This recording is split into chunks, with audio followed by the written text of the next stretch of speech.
Welcome to This Explainer. Look, today we're going to dive deep into the fascinating, grounded reality of modern espionage. Forget the Hollywood James Bond myths for a second.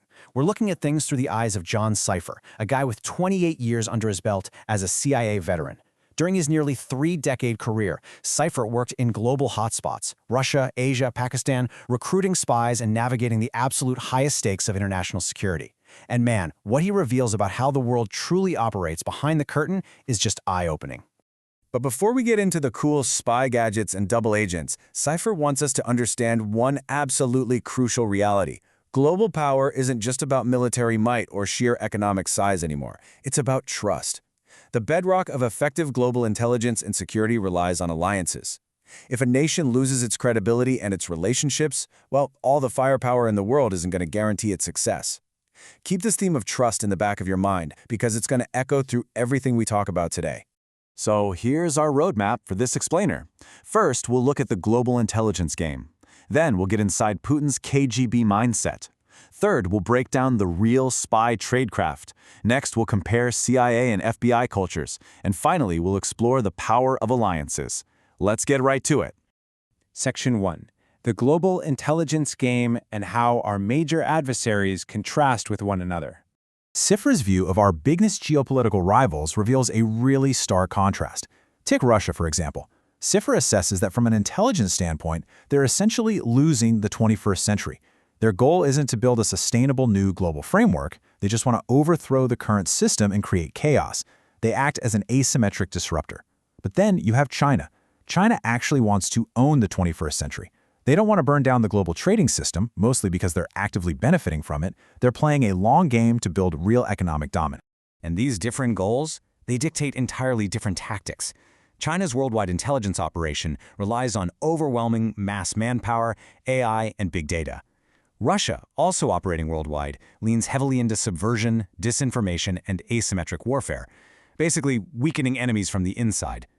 Meanwhile, countries like Pakistan are hyper-focused on regional survival, dedicating about 90% of their intelligence bandwidth to immediate border threats and local alliances.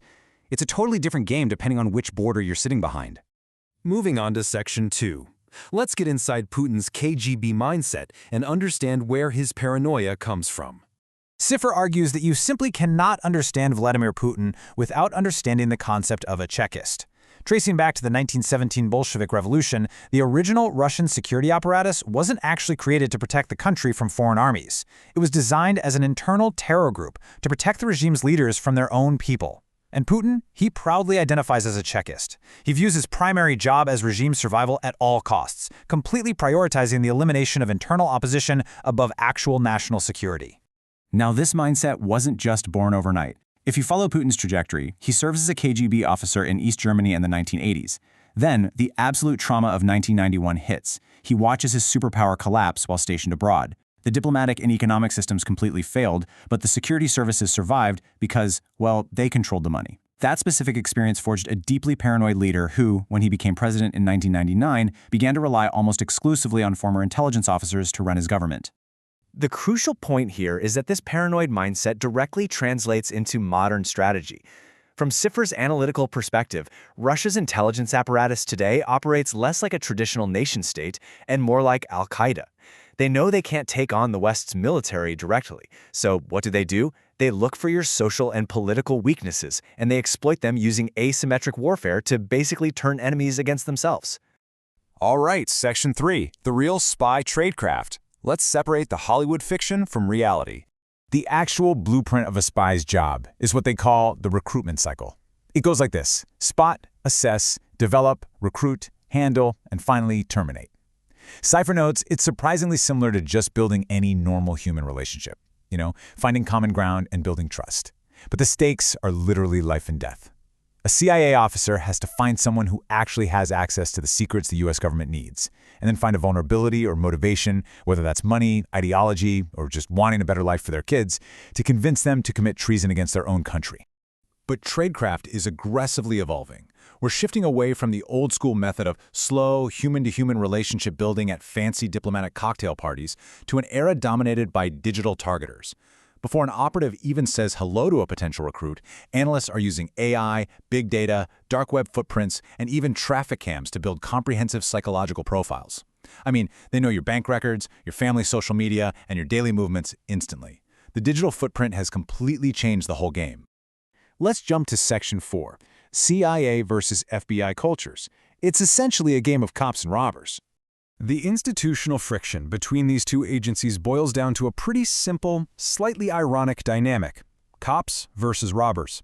The FBI are the cops. They focus on building rock-solid domestic legal cases to make arrests and stop threats immediately, based on hard evidence. The CIA, on the other hand, are the robbers.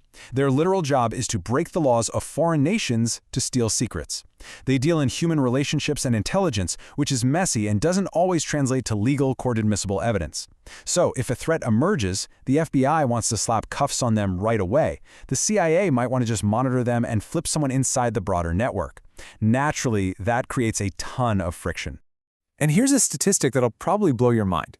The CIA's clandestine espionage wing is incredibly small, just a fraction of the size you probably imagine. In fact, Sipher points out they have fewer spies operating globally than the FBI has special agents just in New York City alone.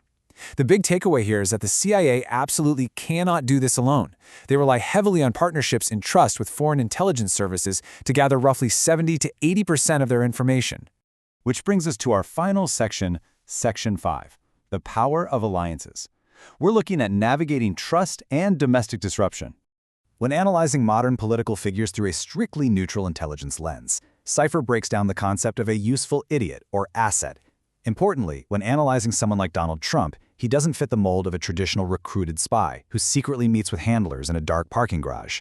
However, from a Russian operational standpoint, his transactional, highly disruptive nature creates the exact kind of internal chaos and institutional friction that Russia desires. Therefore, in the specific parlance of Russian intelligence, such a figure functions organically as a highly valuable asset, completely regardless of their actual intent. Now this reveals some really deep strategic vulnerabilities for the US. Treating global alliances as transactional mafia shakedowns breaks the very trust network the CIA relies on to function.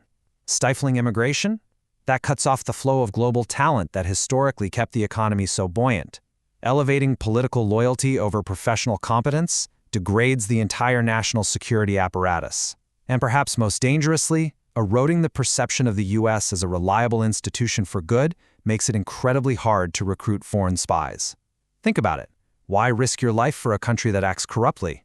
By abandoning these core tenets, Sipher warns that a nation basically throws away its geopolitical superpowers.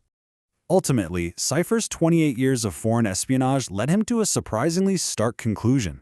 When asked what the biggest problem in the world is right now, he noted that the greatest threat to global stability isn't necessarily a foreign adversary, like China or Russia.